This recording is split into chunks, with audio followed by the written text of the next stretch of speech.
영상을 보셨을 때 자막이 좀 빨리 올라가서 여러분 잘 못 읽으실 수도 있는데, 방금 소개한 영상에는 6.25 전쟁 당시에 아프리카에서 유일하게 우리나라로 파병을 보낸 에티오피아 참전 용사들에 관한 글입니다. 강류 부대라고 이름 지어졌는데 250번의 전투에서 한 번도 패한 적이 없이 승리만을 거뒀던 그 나라였다고 합니다. 그 부대들이 6,037명이 파송이 돼 우리나라로 전쟁을 참전했는데 121명이 전사하고 536명이 부상을 당했다고 합니다. 그런데 더 안타까운 것은 그들이 전쟁의 영웅임에도 불구하고 전쟁에서 승리했는데 고국으로 돌아갈 때 고국에서 군사 쿠데타가 일어나 나라 전체가 공산국가로 바뀌었다라는 겁니다. 그래서 북한과 전쟁했다는 이유로 참전했던 용사들을 핍박해서 재산도 몰수하고 나라에서 제대로 살지 못하게 되었다라고 하는 것입니다. 그들이 대부분의 사람들이 가난하게 살게 되었죠. 지금 박근혜 정부가 이 에티오피아 참전 용사들과의 관계를 더 부각을 시켜서 우호적으로 협력하고자 많이 추진을 하고 있습니다. 뿐만 아니라 이분들 참전했던 분들을 우리나라로 초청하는 선교사님들이 있어서 이분들에 대해서 더 알게 되었죠. 그런데 이분들이 마지막에 고백이 무엇입니까? 한국에 대한 소식을 접하지 못했는데 취재진들에 의해서 한국이 이렇게 잘 사는 나라가 되었다라는 소식을 듣고 참전했던 용사들의 표현들이 무엇이었습니까? 이렇게 잘 살게 됐다니 내가 너무 기쁘다. 오히려 잘 살게 되어져서 너무나도 고맙다. 한국에 또다시 전쟁이 일어난다면 나는 다시금 참전하리라. 이런 표현들을 하고 있다라고 우리가 보게 됩니다. 그분들이 지금 한국 전쟁에 참여해서 그분들이 얻은 건 무엇입니까? 아무것도 없습니다. 그분들이 영웅 대접 받은 것도 없습니다. 모든 것을 잃었다라고 해도 과언이 아닙니다. 그런데 그들은 왜 우리나라에 이렇게 와 전쟁에 참여하게 되었을까요? 국가적인 관계도 있겠지만 그분들의 심정에 여전히 마음 가운데 진실되게 고백되는 것은 악한 것이 사라지고 평화가 임하길 위해서 나는 싸웠습니다. 아마 이게 공통된 그분들의 표현일 것입니다. 전쟁을 하는 목적이 무엇이겠습니까? 전쟁을 하는 목적이 무엇입니까? 궁극적으로는 많은 사람들이 자신이나 국가의 이익을 위해서 싸우는 겁니다. 전쟁에 대한 참상은 어떻습니까? 비참합니다. 어찌 보면 승리한 나라는 많은 것을 얻어 유익할는지 모르겠지만 패배한 나라는 비참합니다. 그런데 내막을 들여다보면 전쟁을 통하여서 이익을 얻는 사람들은 불과 소수이고 대부분의 사람들이 고통과 고난을 당합니다. 무언가 한쪽에서는 이득이 있다고 하지만 그러나 전체적으로 봤을 때 전쟁 자체가 우리들에게 가져다 주는 것은 이익, 행복보다는 불행과 고통입니다. 손해가 더 많다는 것이죠. 과연 누구를 위한 전쟁인가? 6.25 전쟁을 저는 경험한 세대가 아닙니다. 역사책에서 배웠지 전쟁에 대한 경험이 없어서 어떤 아픔인지 어떤 고통을 겪었는지 그 전쟁의 참상이 어떠한지 저는 잘 모릅니다. 사람들은 현실을 살아가면서 많은 것들을 누릴 수 있는 것에만 관심을 가지고 있습니다. 그래서 지금 자라나는 아이들은 더군다나 6.25 전쟁에 대해서 전혀 알지도 못할 뿐만 아니라 관심도 없어 그 역사적인 상황에 대해서 배웠다 할지라도 잘 모르고 있습니다. 오히려 그들에게 물으면 전쟁은 일어나지 않을 거라고 이야기합니다. 우리가 살아가고 있는 이 삶 속에서 전쟁은 우리와 먼 것처럼 여겨지기 때문에 그렇습니다. 전쟁에 대해 기억하려고도 하지 않고 관심도 없습니다. 그런데 우리는 아직도 전쟁 중에 있는 나라입니다. 왜냐하면 전쟁이 끝난 것이 아니라 휴전되어 있는 상태에 있기 때문에 그렇습니다. 여전히 매스컴을 통하여서 알고 있는 것처럼 북한이 미사일을 쏘면서 전쟁의 위협을 가하고 전 세계를 전쟁의 위협 속에 북한 자신들의 나라의 유익을 위하여 여러 가지 상황들을 만들어가고 있습니다. 그럴 때 참 안타까운 것은 그런 뉴스들을 바라볼 때 국가의 경쟁력이 북한보다 더 낫다라고 여기는 우리 대한민국 사람들은 대부분 무엇을 이야기합니까? 본때를 한번 보여주자, 그래 한번 붙어보자, 이런 발언들을 서슴없이 하고 있다는 겁니다. 어찌 보면 우리가 북한보다 더 경제력이 있고 전쟁이 일어났을 때 승리할 수 있는 확률이 더 높을 수 있습니다. 그런데 그것은 전쟁의 참상을 모르는 일입니다. 여러분, 미사일 한 대만 우리나라에 떨어져도, 우리 수도에, 서울에 떨어져도 여러분 많은 손실이 있습니다. 전쟁에서 승리해도 승리했다라고 할 수가 없습니다. 전쟁 자체가 시작되는 것 그 자체가 우리들에게는 불행의 시작이고 평화를 되찾기에는 너무나도 많은 것들을 더 희생해야만 하는 상황입니다. 그런데 전쟁을 알지 못하는 세대가 서슴없이 이렇게 발언한다는 것, 이거는 너무나도 안타까운 일이라는 겁니다. 오늘 여전도의 연합회가 6.25를 기념해서 우리가 하나님 앞에 예배를 드립니다. 이 순간 가운데 우리가 이 전쟁에 대하여 기념하면서까지 하나님 앞에 예배를 드리는 이유가 무엇인지 오늘 우리가 다시 한번 새겨봐야 되지 않겠습니까?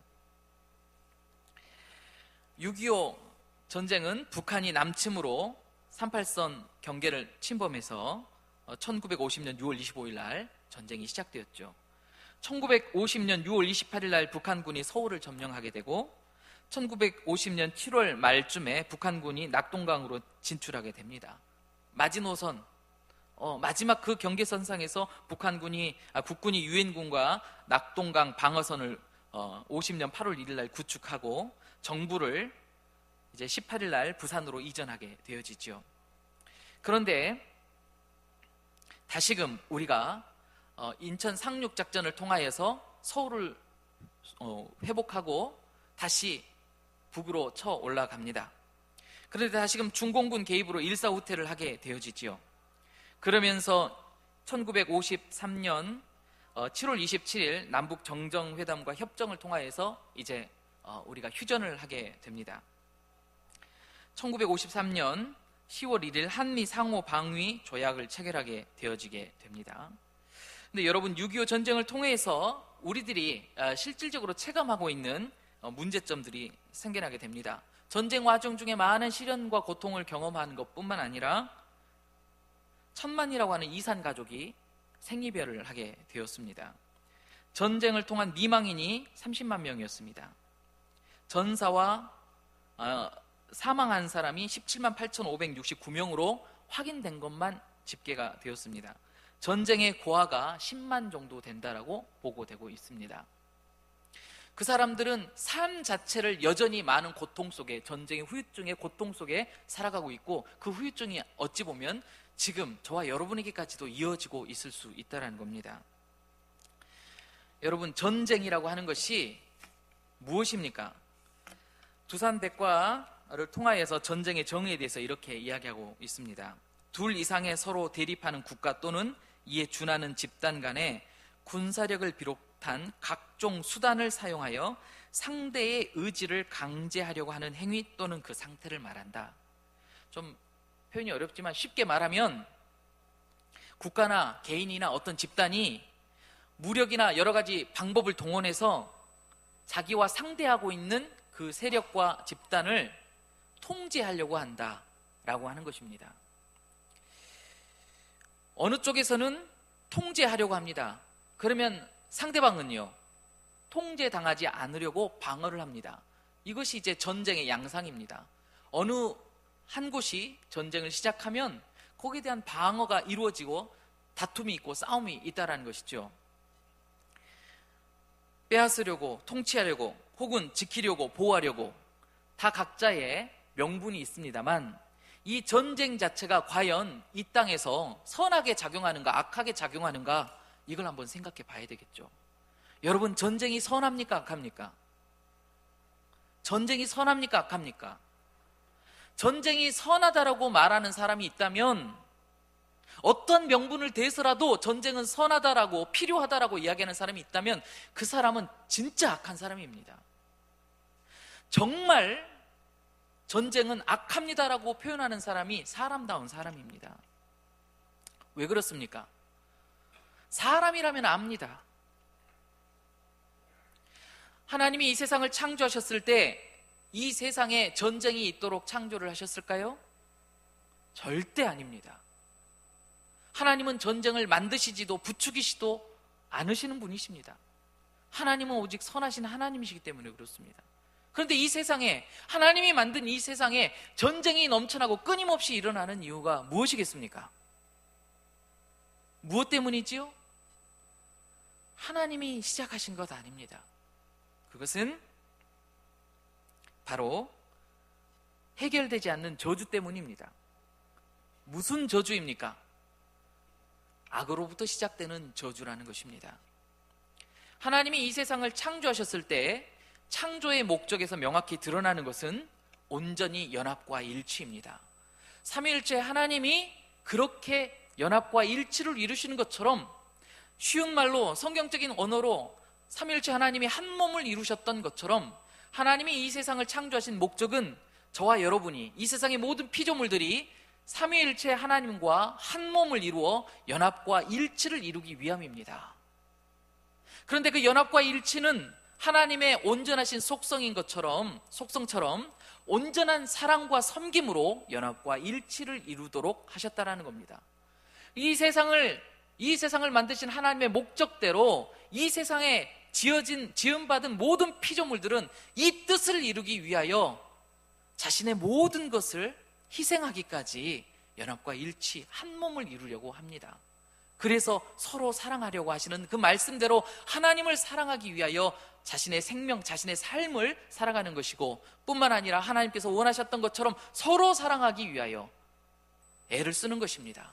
궁극적인 목적은 하나님과 하나가 되어지고 저와 여러분이 하나가 되어지기 위함입니다. 어떻게 전쟁이란 단어와 연합과 일치, 한 몸이란 단어가 함께 할 수 있습니까? 사단이 그랬던 것처럼 악의 속성을 받아들이는 타락한 사람들이 악을 받아들였던 악의 결과, 죽음에 이르기까지 나타나는 고난과 고통 속에서 악이 추구하고자 하는 것, 하나님 뜻을 거스리고 하나님을 대적하는 것, 하나님 뜻대로가 아니라 자기 뜻대로 이 세상을 자기가 통치하고 싶은 그 악의 욕망에 이끌려 그렇게 살아가기 때문에 거기서 탄생된 게 전쟁이라고 하는 겁니다.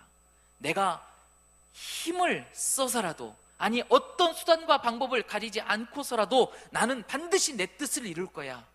내가 하나님처럼 이 세상을 내 뜻대로 다스려 볼 거야. 여기에서 전쟁이 시작된다는 겁니다. 국가가 무엇입니까? 그 뜻을 이뤄나가는 왕이 백성들과 함께 왕의 뜻을 이루어가는 게 국가 아니겠습니까? 이 세상의 수많은 사람들이 왕이신 하나님을 버리고 스스로 왕을 세워 자신들의 이익만을 위하여 양육강식의 질서를 따르고자 하는 게 바로 이 세상의 질서입니다.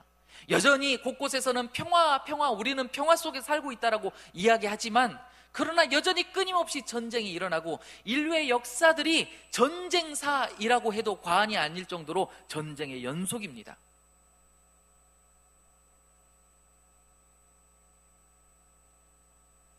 악의 군은 하나님을 대적하여 전쟁하려고 하는 것이 거기서부터 시작된 것입니다. 그것은 영적인 전쟁이자 육적인 삶에서도의 전쟁입니다. 궁극적으로 말하면 전쟁의 시작은 곧 하나님의 뜻을 대적하는 무리들이 자신의 뜻을 이루려고 만들어 놓은 수단과 방법이라는 겁니다. 그 말은 다시 말해서 전쟁을 일으키는 수많은 사람들의 궁극적인 목적은 하나님을 대적하기 위함이라는 것입니다. 우리는 하나님을 대적하는 존재가 아닙니다. 하나님의 뜻대로 살아가는, 하나님의 말씀에 순종하고 하나님의 뜻을 이루기 위하여 살아가는 존재입니다. 그 자리를 벗어나고 하나님을 대적하는 게 전쟁의 시작이라는 겁니다. 그러므로 모든 전쟁의 근원을 따지면 영적인 전쟁으로부터 시작되는 것입니다. 악을 쫓아가는, 하나님을 대적하는 것으로부터 전쟁이 시작됐다는 겁니다. 하나님은 세상 사람들이 쉽게 말하는 전쟁의 신이 아닙니다. 세상 사람들은 성경의 내용을 보고 하나님이 전쟁을 부추기고 있지 않느냐 이렇게 이야기합니다. 그런데 그게 아니죠. 하나님은 공의의 하나님이십니다. 하나님을 대적하는 자를 가만히 보고만 계시겠습니까? 하나님은 이 세상에 자신의 뜻대로 공의대로 섭리하시고 주관하시는 분이십니다. 통치하시는 분이십니다. 하나님을 대적하는 자 처벌하는 게 마땅하지 않습니까? 전쟁은 하나님의 주권을 도전하는 악에서 비롯됩니다. 이 세상의 창조주이시며 주관자 되시는 하나님을 대적하여 그분의 말씀을 거역하고 오히려 하나님의 뜻이 이루어지지 않도록 방해하기까지 스스로 자신을 높여 하나님이 되고자 하면서 시작된 것, 자신이 왕이 되고자 하는 욕망을 이루고자 무력을 행사하는 것, 그게 어찌 보면 전쟁이라고 하는 것을 이야기할 수 있다는 거죠.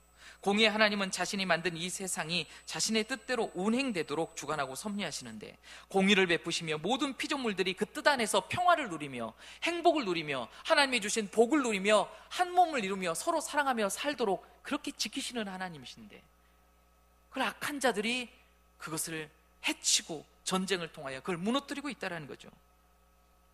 삼일째 하나님은 심판의 하나님이십니다. 공의의 하나님이십니다. 하나님의 온전하신 공의와 선하심만이 바로 설 수 있도록 저와 여러분을 보호하실 의무가 있으시고 그 책임을 다하고 계신다는 겁니다. 그런데 참 이해할 수 없는 건, 왜 하나님은 처음부터 이 전쟁이 일어나지 않도록 악을 제하여 버리시지 않았던가?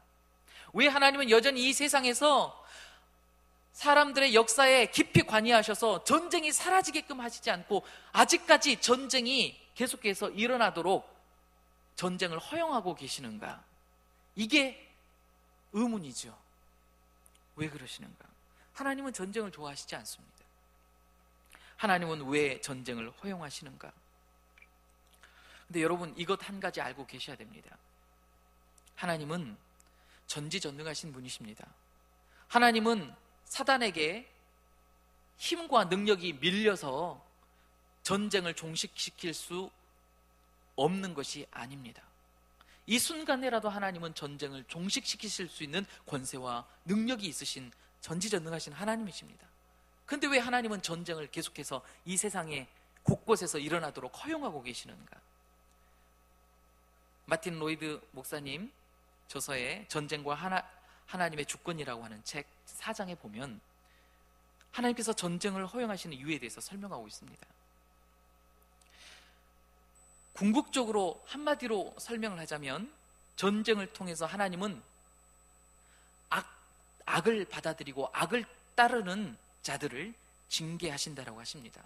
한마디로 말하면 악한 자들은 전쟁을 통하여 자신의 뜻을 이루려고 하지만 하나님께서는 이 전쟁이라고 하는 것을 통하여 하나님이 얼마나 선하시고 하나님의 뜻이 무엇이고 사람들로 하여금 악을 따르는 결과가 어떠한 참상을 낳고 어떠한 고난과 고통을 가져다 주는지를 우리들이 깨닫고, 그렇다면 이 전쟁에서 벗어나고 그 참상에서 벗어나려면 어떻게 해야 하는가를 깨닫고 알도록 하시기 위하여 이 전쟁이 이 땅 가운데 있도록 허용하셨다라는 것입니다.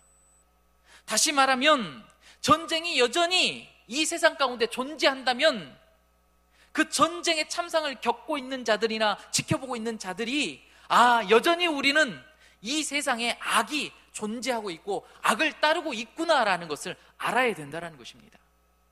하나님의 악을 따르는 심판의 결과로 전쟁의 참상을 경험하게 하신다는 것이죠. 그렇다면 하나님이 우리를 악하고 비참한 전쟁의 참상 가운데 경험하도록 내버려만 두십니까? 결코 그러지 않으십니다. 하나님은 전쟁이 종식되기를 위하여 애쓰시고 계시고, 그게 하나님 뜻이기 때문에 많은 자들이 전쟁이 아니라 하나님의 온전한 평화를 누리도록 이끌어 계십니다. 구원하고 계신다라는 것입니다. 그러면 여러분, 전쟁을 경험하고 있을 때, 전쟁을 우리가 지켜보고 있을 때 저와 여러분이 어떠한 마음의 태도를 갖춰야 될까요? 전쟁을 통하여서 우리는 어떠한 교훈을 받아들이고 어떠한 삶으로 우리는 변화시켜야 될까요? 한마디로 말하면 회개입니다. 악을 따르던 내 모든 것들을 우리가 서로 다 버리고 하나님의 창조의 목적대로 서로 사랑하며 하나님의 뜻을 이루기 위하여 하나님의 질서의 세계, 하나님의 말씀을 순종하는 삶을 살도록 서로가 연합과 일치를 이루는데 애써야 된다는 것이지요. 하나님은 전쟁의 참상을 통하여 그거를 깨닫고 돌아오기를 원하시는 것입니다.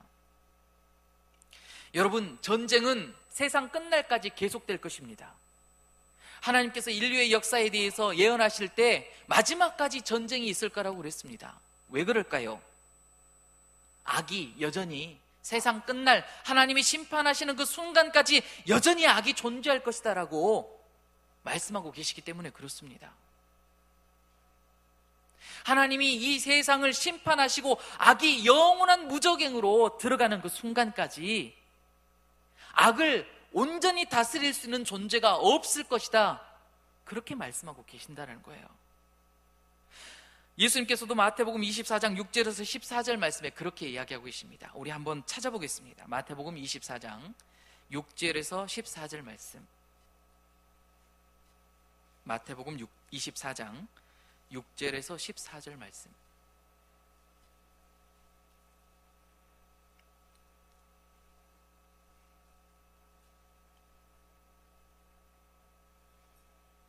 우리 찾으셨으면 우리 한 목소리로 함께 읽겠습니다. 시작. 난리와 난리 소문을 듣겠으나 너희는 삼가 두려워하지 말라. 이런 일이 있어야 하되 아직 끝은 아니니라. 민족이 민족을, 나라가 나라를 대적하여 일어나겠고 곳곳에 기근과 지진이 있으리니 이 모든 것은 재난의 시작이니라. 그때의 사람들이 너희를 환난에 넘겨주겠으며 너희를 죽이리니 너희가 내 이름 때문에 모든 민족에게 미움을 받으리라. 그때 많은 사람이 실족하게 되어 서로 잡아주고 서로 미워하겠으며 거짓 선지자가 많이 일어나 많은 사람을 미혹하겠으며 불법이 성함으로 많은 사람의 사랑이 식어지리라. 그러나 끝까지 견디는 자는 구원을 얻으리라.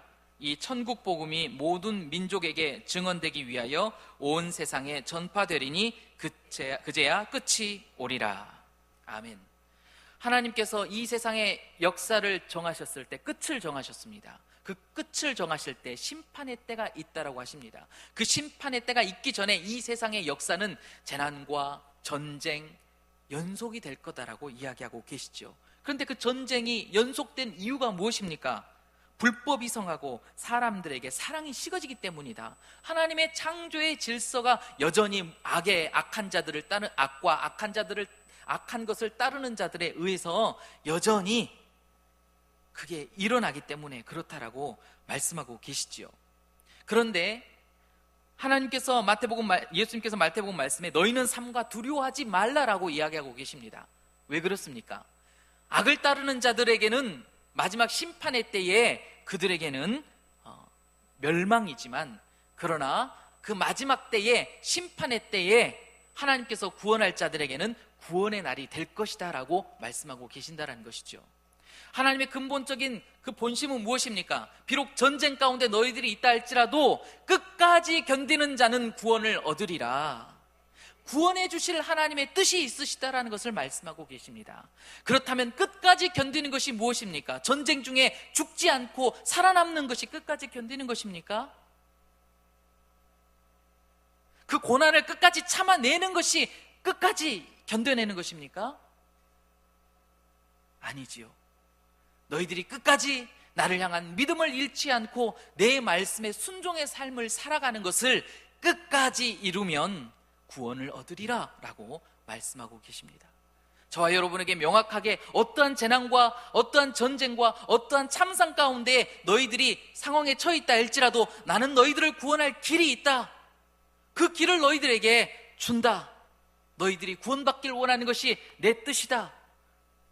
전쟁을 허용하신 하나님의 목적이 거기에 명확하게 있는 것입니다. 전쟁은 사람들에게 이 세상이 끝날에 이르기까지 피할 수 없는 것입니다.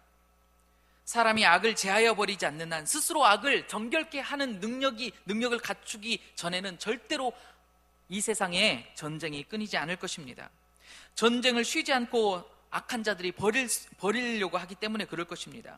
그것에 휘말리고 싶지 않다 할지라도 나는 평안하게, 나는 전쟁과 상관없이 살고 싶어, 아무리 내가 주장하고 아무리 노력해도 악한 자들은 나를 가만두지 않습니다.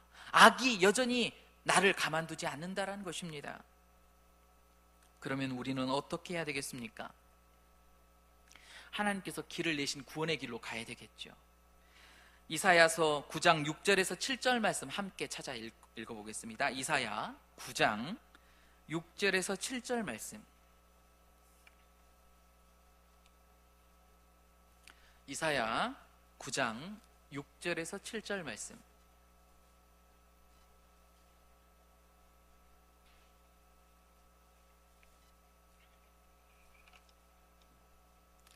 찾으셨으면 우리 한 목소리로 함께 읽겠습니다. 시작.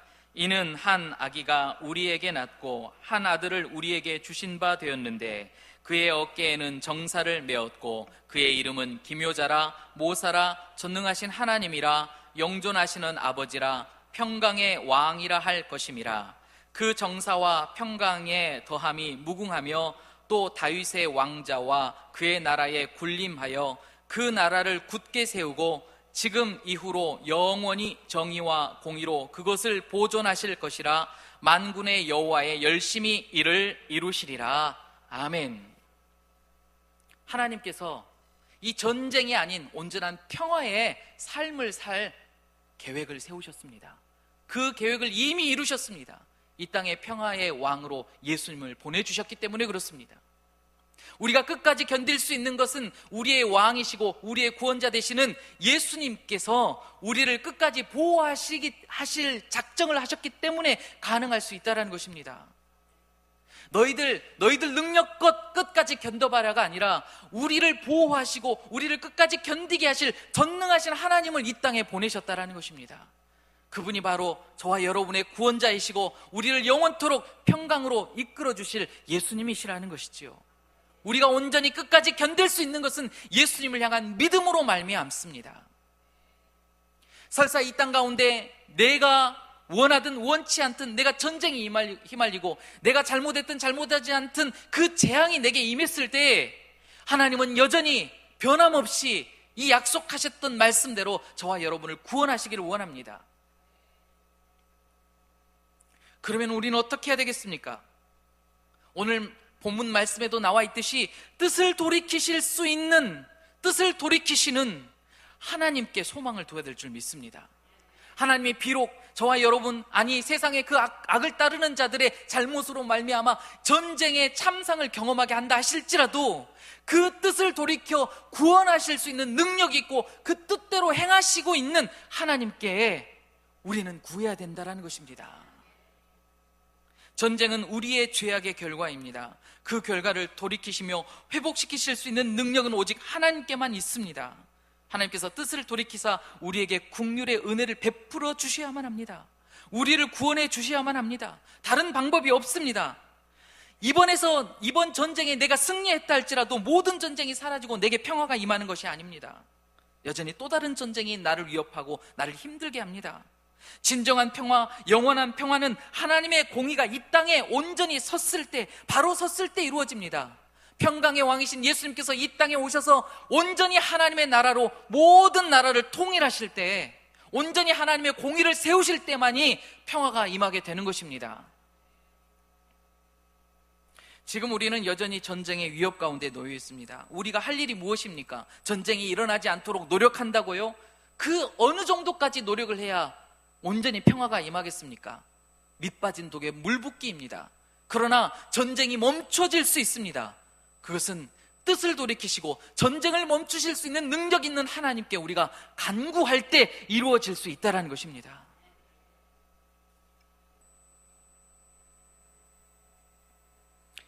오늘 본문의 2절 말씀 우리 함께 읽겠습니다. 본문 2절 말씀.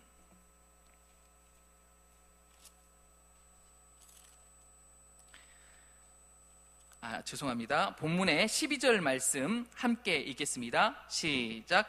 여호와의 말씀에 너희는 이제라도 금식하고 울며 애통하고 마음을 다하여 내게로 돌아오라 하셨나니. 하나님께서 유다 백성들에게 이제 너희들 나의 말을 불순종함으로 악을 쫓음으로 말미암아 너희들에게 전쟁이 임할 것이고 너희가 나라를 빼앗기고 전쟁의 참상의 결과를 감당하게 될 거다라고 선지자들을 통하여 말씀하셨을 때 하나님께서 약속의 말씀을 통하여 선지자들의 입술을 통하여 고백해 하신 게 무엇입니까?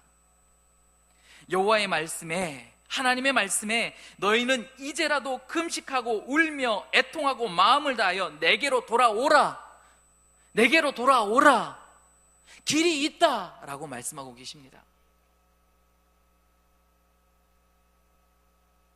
13절 말씀 함께 있습니다. 14절 말씀 함께 읽겠습니다. 시작. 주께서 혹시 마음과 뜻을 돌이키시고 그 뒤에 복을 내리사 너희 하나님 여호와께 소제와 전제를 드리게 하지 아니하실지 누가 알겠느냐. 우리가 마음을 다하여 진실되게 하나님께로 돌이키면 하나님께서 재앙 내리시기로 한 그 뜻을 돌이켜 재앙이 아니라 오히려 하나님의 주시는 형통의 복을 누릴 수 있도록 하실지 누가 알겠느냐. 선지자의 외침입니다. 근데 하나님은 과연 이 선지자의 외침대로 하실까요? 13절 말씀 함께 읽겠습니다. 시작. 너희는 옷을 찢지 말고 마음을 찢고 너희 하나님 여호와께로 돌아올지어다. 그는 은혜로우시며 자비로우시며 노하기를 더디하시며 인애가 크시사 뜻을 돌이켜 재앙을 내리지 아니하시나니. 하나님은 은혜의 하나님, 긍휼의 하나님, 자비의 하나님, 뜻을 변화시켜 재앙에서 오히려 복으로 모든 것을 변화시키시는 하나님이시라는 것입니다. 여러분, 진실되이 마음을 찢고 하나님께로 돌이키기만 한다면 하나님께서 모든 재앙에서 구원시키실 뿐만 아니라 풍성한 하나님의 복을 누리는, 하나님과 영원토록 살게 하는 영원한 구원을 이 땅에서부터 누리도록 역사하시겠다는 것입니다. 그러므로 우리가 어떻게 해야 되겠습니까? 이 세상에 살아가는 많은 전쟁을 일으키는 곳에 하나님의 은혜로우심과 자비하심, 돌이켜라 하시는 그 말씀을 전하고 나도 그 말씀 가운데 순종해야 되지 않겠습니까? 그럼 무엇보다도 내 마음을 찢고 하나님 앞에 이 땅에 평화가 온전히 임하도록, 우리를 모든 재앙에서 건져주시도록 간구하는, 기도하는 것부터 시작해야 되지 않겠습니까? 여러분, 전쟁을 알지 못하는 이 세대들, 전쟁에 대해서 얼만큼 준비가 되어 있습니까? 그 참상을 이겨낼 만큼 준비가 되어 있습니까? 아닙니다. 전혀 아닙니다. 예수님께서도 재난이 임할 이스라엘 백성들을 향하여 너희와 너희 자녀들을 위해서 울어라, 나를 위해서 울지 말고, 그렇게 이야기하고 계시지 않습니까? 여러분, 전쟁은 한순간에 일어날 수 있습니다. 거기서 벗어날 수 없습니다. 전쟁이 임하지 않도록, 혹은 전쟁이 임했다 할지라도 거기서 구원받기 위하여 저와 여러분이 이 시간에 해야 될 일이 무엇이겠습니까? 하나님 앞에 마음을 찢어 기도해야 되는 것입니다. 6.25 전쟁 당시에 우리의 믿음의 선조들은 어찌했는 줄 아십니까? 인터넷을 검색하다가 초량교회에 있었던 일들을 제가 보게 되었습니다. 제가 거기에서 발췌한 내용을 읽어드리겠습니다. 1950년 6월 25일 일요일 새벽 북한에 의해 기습 침공을 당한 우리 국군은 무방비 상태에서 제대로 반격도 하지 못한 채 남하하고 국민들은 피난길에 올랐다. 인민군의 침략은 거칠 것이 없었다. 대구와 경남 일부 지역을 제외한 전 국토가 공산당의 수중에 들어가고 8월 초 우리 군은 낙동강에서 최후의 전투를 치러야 했다. 이때 경상남도 지사인 초량교회 양성봉 장로는 피난민들 중 약 250명의 교육자들을 초량교회에서 거처할 수 있도록 주선했고, 자연스럽게 초량교회가 교육자를 중심으로 하는 기도처의 중심처가 되었다. 낙동강 정선이 무너지면 부산 앞바다 말고는 더 이상 물러설 곳이 없는 절박한 상황에서 모여진 전국의 목회자와 장로들은 8월 말에서 9월 중순까지 2주간의 구국 집회를 시작했다. 이렇게 시작된 회개 기도는 일주일 밤낮으로 계속되어 목사들이 과거 신사참배한 죄부터 개인의 죄, 민족의 죄를 털어놓으니 예배당 마룻바닥이 눈물과 콧물로 범벅이 되었다. 당시 기도에 참석했던 정금균 장로는 다음과 같이 증언하였다. 그때 사람들이 너무 많이 모여 예배당이 꽉 차서 문을 열어놓고 교회 마당까지 많은 사람들이 밤을 꼬박 새우며 24시간 먹고 자고 하면서 하나님께 울부짖었습니다. 초량교회뿐만 아니라 산에서도 기도하고 피난 온 사람들이 천막치고 밤낮 없이 부르짖었습니다. 이 회개 기도는 부산 전 지역은 물론이고 제주도에까지 이어졌다. 기도한 지 3일 후 메가더 장군은 아무도 예상치 못한 인천 상륙작전을 감행했고, 졸지에 보급로가 차단된 인민군은 우왕좌왕 갈피를 잡지 못했다. 인천 상륙작전은 7일간의 밤낮 없는 회개 기도가 있은 후 3일 만에 이루어졌다. 낙동강 전선에서의 공산군이 밀려 올라가면서 전세는 역전됐고 9월 28일에는 서울을 수복하게 이르렀다. 바람 앞에 놓인 등불과 같이 패망의 그늘이 깊게 드리워진 그때에 한국교회 목회자들과 성도들이 천막과 산과 바다 그리고 성전에서 부르짖는 기도에 응답하시는 하나님께서 역풍을 불게 하사 이 민족을 구원해 주셨다. 오늘도 동일하게 역사하시는 그 하나님 앞에 나아가 이 민족을 위해 교회와 성도들이 마음을 모아 기도해야만 한다. 여러분, 하나님이 그때 부르짖었던 하나님을 의지했던 자들의 기도를 응답하셨습니다. 물론 여러분, 우리가 잊지 말아야 될 것은 우리를 위하여 목숨을 내걸고 싸워주었던 그런 군인들, 많은 사람들 잊지 말아야 합니다. 그러나 여러분, 이 시간에 우리가 정작 잊지 말아야 될 것, 무엇보다도 우선으로 기억해야 될 것은 우리 나라를 구원하신 하나님을 잊지 말아야 합니다. 여전히 재난, 전쟁의 위협, 앞으로 세계 전체가 전쟁에 휩쓸릴 거라고 성경에 예언하고 있습니다. 여러분, 그때를 위하여 지금부터 우리는 기도해야 될 줄 믿습니다. 하나님, 이 땅에 전쟁이 아니라 평화가 임하게 하여 주시옵소서. 전쟁 가운데 휩싸여 비참함을 당하고 있는 자들, 하나님께 부르짖어 기도할 때 응답하여 주셔서 그들을 구원하여 주시옵소서. 영원한 하나님의 평화의 나라가 이 땅에 임하여 우리 후손들이 그 평화를 누리며 살게 하여 주시옵소서. 이 시간에 6.25를 기념하며 하나님 앞에 예배드리는 저와 여러분, 이 약속의 말씀을 여러분 우리 마음에 심어, 영혼에 심어 우리가 계속해서 끊임없이 기도해야 될 줄 믿습니다. 이 예배를 받으시는 하나님이 그 마음, 그 결단을 받으시기를 원할 줄 믿습니다. 이 대한민국, 전 세계는 기도하는 저와 여러분에게 달린 줄 믿습니다. 기도로 하나님의 평강이 이 땅에 임하도록, 또 하나님의 평화의 그 뜻이 온전히 임하여 우리 후손들은 전쟁이 아니라 하나님의 평화만을 누리도록 여러분 기도하는 자가 되어주시기를 예수님의 이름으로 축복합니다.